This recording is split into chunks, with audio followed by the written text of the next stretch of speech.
Hyderabad Mangalhat drugs case ఇప్పుడు రాజకీయ దుమారం రేపుతోంది. ఎమ్మెల్సీ కుమారుడు భరత్ రెడ్డి వ్యవహారంపై గోషమాల్ ఎమ్మెల్యే రాజాసింగ్ స్పందించారు. పురాన్పూల్ వద్ద డ్రగ్స్ కొనుగోలు చేయడానికి వచ్చిన కొందరు యువకులను పోలీసులు అదుపులోకి తీసుకున్నారన్నారు రాజాసింగ్. ఎమ్మెల్సీ కుమారుడిని ఈ డ్రగ్స్ కేసులో మంగళహాట్ పోలీసులు అదుపులోకి తీసుకుని కొద్దిసేపటికే వదిలేశారనే వార్తలు వస్తున్నాయని ఎమ్మెల్యే రాజాసింగ్ అన్నారు. బండి భగీరథ్ కేసులో మాట్లాడిన కేటీఆర్ ఇప్పుడెందుకు మౌనంగా ఉంటున్నారని ప్రశ్నించారు. ఈ కేసులో తెర వెనుక కాంగ్రెస్ నేతలు సపోర్ట్ చేస్తున్నారని రాజాసింగ్ ఆరోపించారు.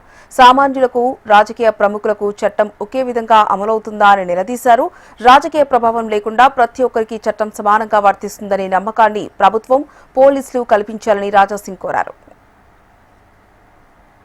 వెంకటరామరెడ్డి మన బీఆర్ఎస్ ఎమ్మెల్సీ గారు ఒక పెద్ద కాంట్రాక్టర్ ఆయన కొడుకు భరత్ రాజ్ రెడ్డి, అదేవిధంగా ఆయన కొంత ఫ్రెండ్స్ సహా మంగళాట్ పోలీస్ స్టేషన్ పోలీస్ అధికారులు అరెస్ట్ చేసినారు.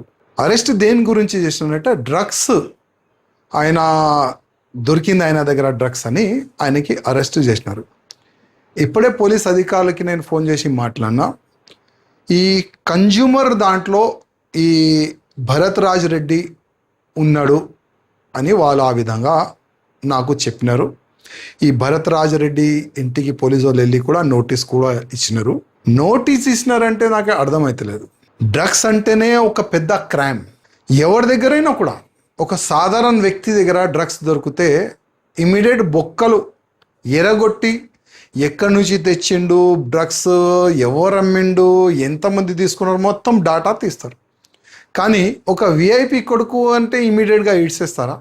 ఇవాళ కేటీఆర్ గారు దీనిపైన ఎందుకు మాట్లాడతలేదు? గతంలో మా బండి సంజయ్ అన్న గారు కొడుకు విషయంలో ఓకే తప్పు చేసిండు, అరెస్ట్ అయ్యిండు, కోర్టు బెయిల్ కూడా ఇచ్చింది. కానీ మీడియాలో కానీ పబ్లిక్లో కానీ ఎంత తమాషా చేసిండు ఈ కేటీఆర్. ఒక ఎపిసోడే నడిపించిండు టీవీ ఛానల్లో. ఇప్పుడు ఎందుకు నోరు మూసుకున్నావు చెప్పు కొద్దిగా. ఎందుకు ఈ కేసులో కాంగ్రెస్ వాళ్ళు సపోర్ట్ చేస్తున్నారు బ్యాక్ డోర్ నుంచి అర్థమైతే లేదు. నేను పోలీస్ అధికారులకి రిక్వెస్ట్ చేస్తున్నా, ఎవరిదైనా కొడుకు కానీ ఆయన విఐపి ఉండని, నార్మల్ పర్సన్ కొడుకు కూడా ఉండని, డ్రగ్స్ కేసులో ఒకవేళ ఆయన ఇన్వాల్వ్ ఉంటే ఇమ్మీడియట్ అరెస్ట్ చేయాలి. అసలు డ్రగ్స్ ఎక్కడి నుంచి వచ్చింది, దాని వెనుక ఎంతమంది ఉన్నారు, ఇంకా ఎంతమందికి అమ్మిండు, మొత్తం ఎంక్వైరీ ప్రజల ముందు పెట్టి ఈయనకి రిమాండ్ చేయాలని పోలీస్ అధికారులకి నేను రిక్వెస్ట్ చేస్తాను.